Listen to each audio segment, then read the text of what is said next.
Shalom.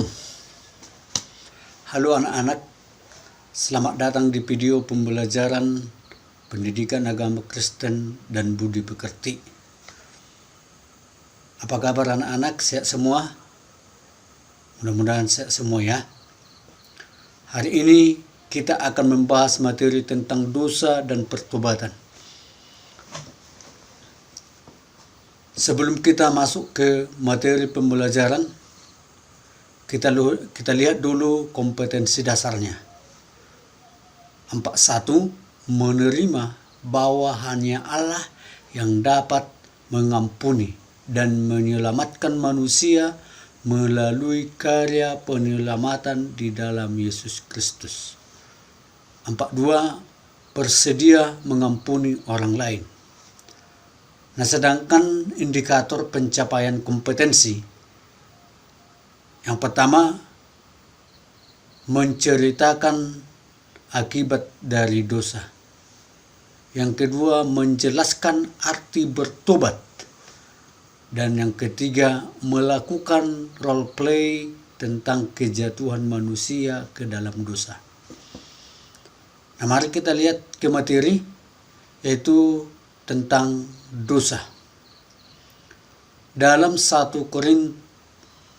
Korintus 2 ayat 14 dikatakan, tetapi manusia duniawi tidak menerima apa yang berasal dari roh Allah, karena hal itu baginya adalah suatu kebodohan, dan ia tidak dapat memahaminya, sebab hal itu hanya dapat dinilai secara rohani. Di dalam pelajaran ini kita akan melihat akibat dari dosa. Salah satunya, intinya bahwa akibat dari dosa itu adalah mati, yaitu mati secara rohani. Nah, kemudian apa yang sebenarnya dirasakan oleh manusia akibat dari dosa itu? Yang pertama, karakter manusia telah berubah di bawah kutuk dosa. Yang kedua, manusia bukan merupakan gambar Allah yang sempurna lagi. Dan yang ketiga, manusia tidak lagi hidup dan berpikir sebagaimana halnya Adam dan Hawa sebelum jatuh ke dalam dosa. Nah, anak-anakku, sekarang bagaimana dengan dosa yang dilakukan oleh manusia pertama, yaitu Adam dan Hawa? Apa akibatnya bagi mereka? Yang pertama, kepada Adam, bahwa Adam akan bersusah payah untuk mencari nafkah. Yang kedua, bagi Hawa akan susah untuk melahirkan.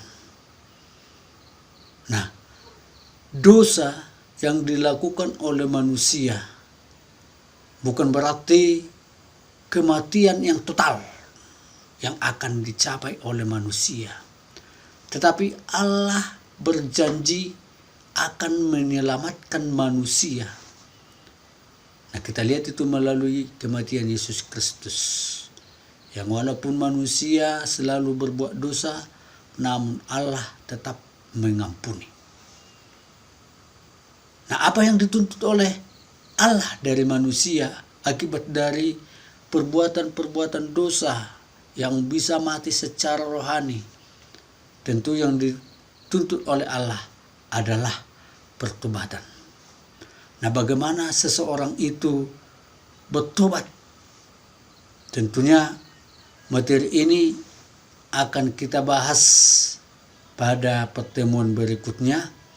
Namun, satu hal yang perlu kamu renungkan, yang kamu lihat, bahwa seorang raja atau Raja Niniwe itu bertobat, dan itu dikehendaki oleh Tuhan Allah. Nah, kemudian pertobatan Raja Niniwe itu mendapatkan pujian Tuhan Yahweh. Nah, begitu juga dengan kita. bagaimana kita memberitakan tentang pertobatan dan pengampunan dosa. Nah, hal ini harus kita lihat dulu di dalam Lukas 24 ayat 35 sampai 38. Itu begitu juga dengan berita tentang pertobatan dan pengampunan dosa harus disampaikan kepada segala bangsa. Harus disampaikan kepada segala bangsa. Baik, cukup sekian dan terima kasih atas materi pembelajaran pada hari ini. Selamat belajar di rumah. Shalom, Tuhan memberkati.